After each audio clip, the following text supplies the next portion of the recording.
Hi everyone, this is the first unit of Block 1, that is Concept of Development, Growth and Development, Lifespan Perspective, Methods of Studying Development and Characteristics of Development. In this chapter, we'll be actually covering these topics.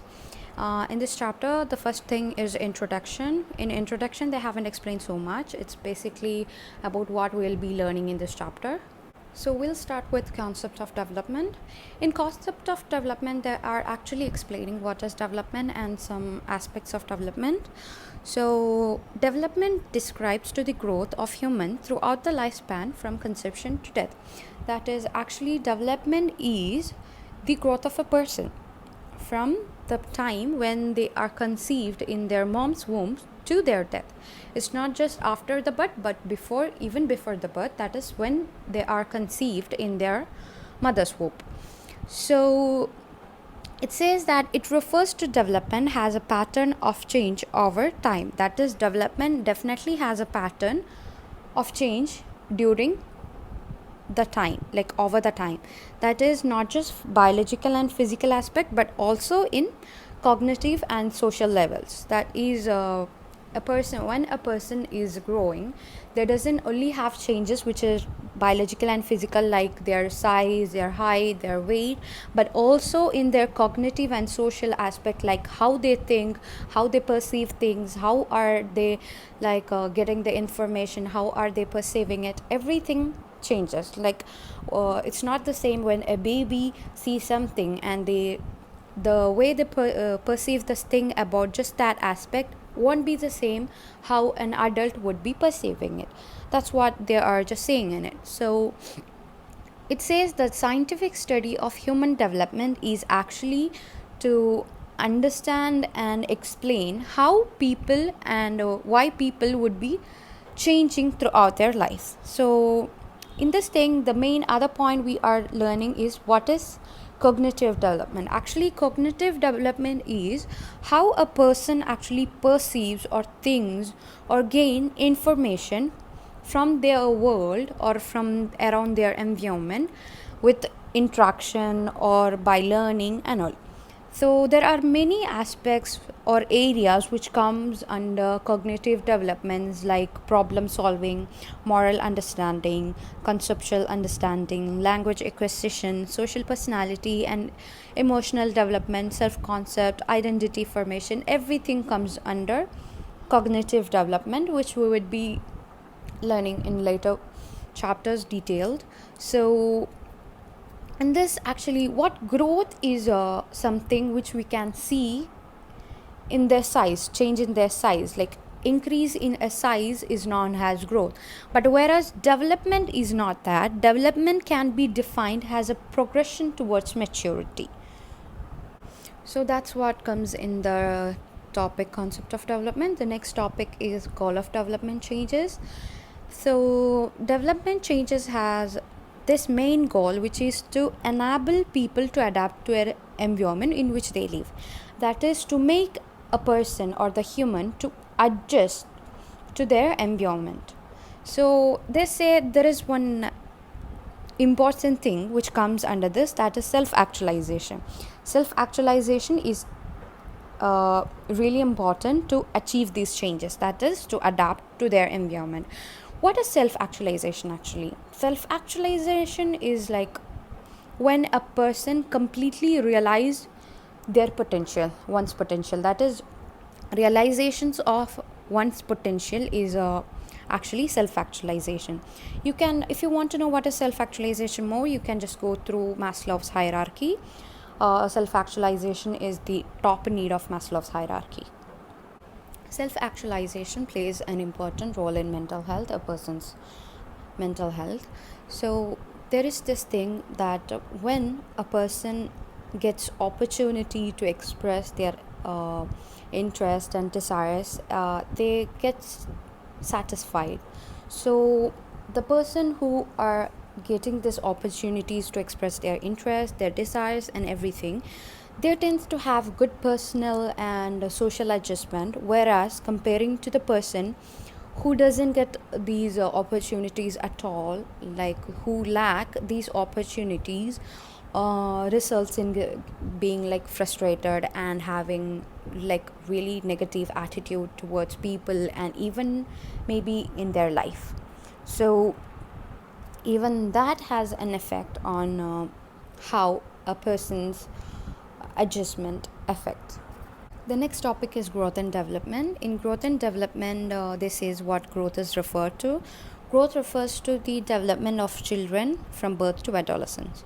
So that's what growth is. And even they say that who has established a norm of growth, that is World Health Organization, have coordinated and made a chart, that is growth curve, which is used to follow a child's growth over time by using a graph plot, which is the during the time period of 0 to 5 years. So this growth curve can be defined as a statistical curve derived from plotting weight and height against their chronological age.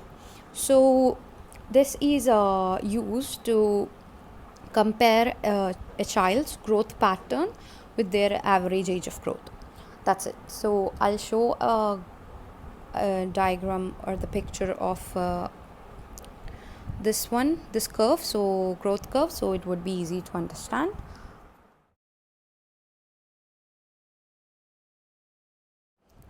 The next thing which comes under this topic is the factors which influence personality. So they are talking about mainly 3 factors in this thing, that is 2 factors in the first para and 1 factor in the next para. I'll show you. So the first factor is society and environment, the second factor is culture, whereas the third factor is biological factor. The society and the environment factor is the first factor. It is said to be the strongest factor because when a child is born, they are actually exposed to this one, their parents, like mainly their family, their teachers, their neighbors, everything, and their surroundings. It comes in the society and environmental factor. So the process of the process of development in this stage, the child experience everything from their surroundings, so what their families are doing, like what they talk, everything can influence this child. So this is said to be the strongest factor. And the next factor is cultural, which comes like music, television, incidental remark overheard, even a child to be deliberately modeling and training. That is, the child could be really encouraged to embody the culture's typical or ideal personality in this factor. That's what this is in this factor, cultural factor. The third one is biological factor. In biological factor, they say like more about when the child realizes, like they grow up from one stage to another, they learn to make they learn about their biological differences, their body parts. They also learn how to express themselves, to communicate with other people, also how to form a relationship with others, how to care for others, how to love, how to work, everything. They realizes everything and they learn about more about everything, and even these things can influence personality. So mainly these 3 factors influences personality. So over the years, many people have studied about a child development, and they have created like many theories. They have explained many theories. So mainly there are 4 areas in which child's growth and development takes place. They are explained in 4 areas. The first one is physical. In physical, they actually says physical growth. So physical growth includes like growing in height, their weight, and appearance changes. Everything's come under physical. That also physical abilities comes under physical. So physical abilities are like when they are there is progression and development. So there are physical abilities like crawling, walking, running, writing, and motor coordination. Everything comes, these things comes under physical. The next one is psychological and cognitive. So cognitive, in this thing it comes about information gaining and knowing how to use it. So that is brain absorb more information and they learn how to use this information. Also they learn how to think on purpose on and process or organize all this information which they get from the environment. And the things which comes under this one is like problem solving, talking, completing mental task, everything, like everything comes under this one. Next area is social and emotional. Child grow socially and both emotionally. So in socially they actually learn how to interact with people, play and work and live with other people, their friends, family, teachers, employers, neighbors, everything comes under that. So they learn how to interact everything. And they also learn how to understand both their feelings and other feelings, emotions. And there is this one thing, that is sense of self-esteem. They also would be learning how to deal with a strong sense of self-esteem. Self-esteem is a subjective evaluation of their own worth that can be healthy or low. If a child is having a healthy self-esteem, the growth would be so much better than a child with low self-esteem. And there is this, like, how they figure out their to shape their identity. Then they also develop this sense of morality, which is understanding and learning the difference between right and wrong. Next one is sexuality and gender identity. In sexuality, gender identity, it says in the early stage, like early children learns how their body work and what it means to be a boy or a girl, or what is the difference between being a boy or a girl, what are the difference in boy and girl, the things they understand in early stages.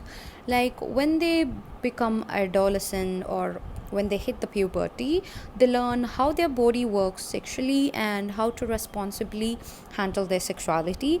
Also they learn how to balance their sexual desire and appropriate behavior, and continue to decide whether what it means to be masculine or feminine throughout their lifespan.